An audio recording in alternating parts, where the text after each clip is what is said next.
The first scene of Cat on a Hot Tin Roof stars two of our returning actors, Sunita Boga in the role of Maggie the cat, and Rikk String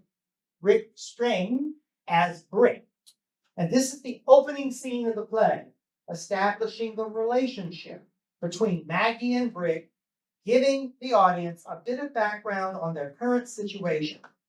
They are alone in their bedroom. And when the actors are ready, I will say action.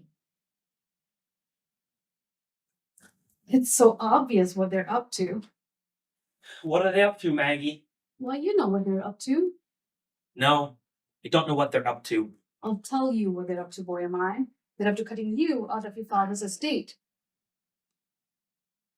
And now we know that Big Daddy's dying of cancer. Do we? Do we what? No, Big Daddy's dying of cancer. Got the report today. Oh. Yep. Got the report just now. It didn't surprise me, baby.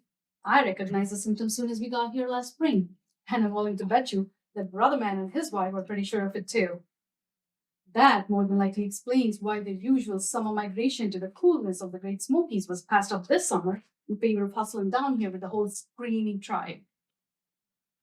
And why so many allusions have been made to Rainbow Hill lately. You know what Rainbow Hill is? A place that's famous for treating alcoholics and dope fiends in the movies. I'm not into movies. No, and you don't take dope. Otherwise, you'd be a perfect candidate for Rainbow Hill, baby. And that's where they aim to ship you. Over my dead body. Yep, over my dead body they'll ship you there, and nothing will please them better. Then Brother Man could get hold of the purse strings and dole out remittance to us. Maybe get power of attorney and sign checks for us, and cut off our credit wherever, whenever he wanted. Son of a bitch. How'd you like that, baby? Well, you've been doing just about everything in your power to make it happen. You've been doing everything you can think of to aid and abet them in the scheme of theirs. Quitting work, devoting yourself to the occupation of drinking, breaking your ankle last night on high school athletic field, doing what? Jumping hurdles at 2 or 3 in the morning? Just fantastic. Got in the newspapers.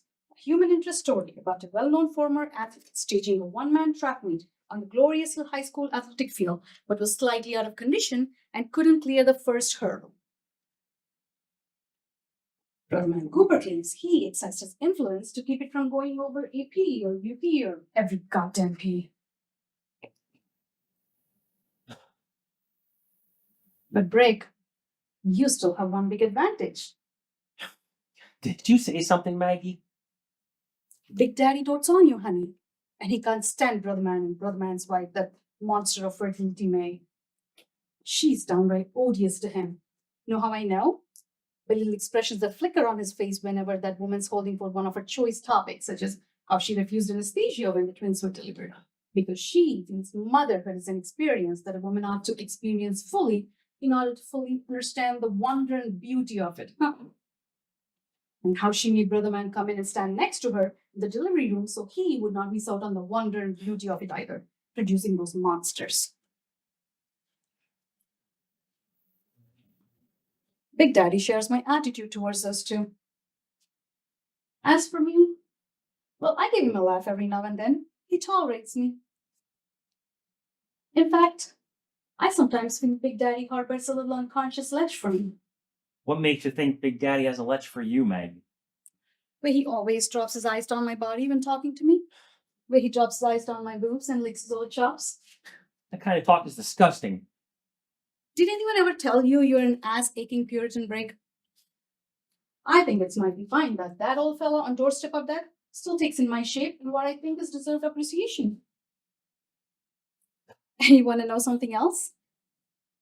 Big Daddy didn't know how many little Mason Coopers had been produced.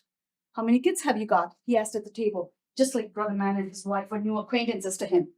Big Mama said he was joking, but Lord no. That old boy wasn't joking. And when they informed him that they have 5 already and turning out number 6, the news seemed to come as sort of an unpleasant surprise. Yes, you should have been at the supper table, baby.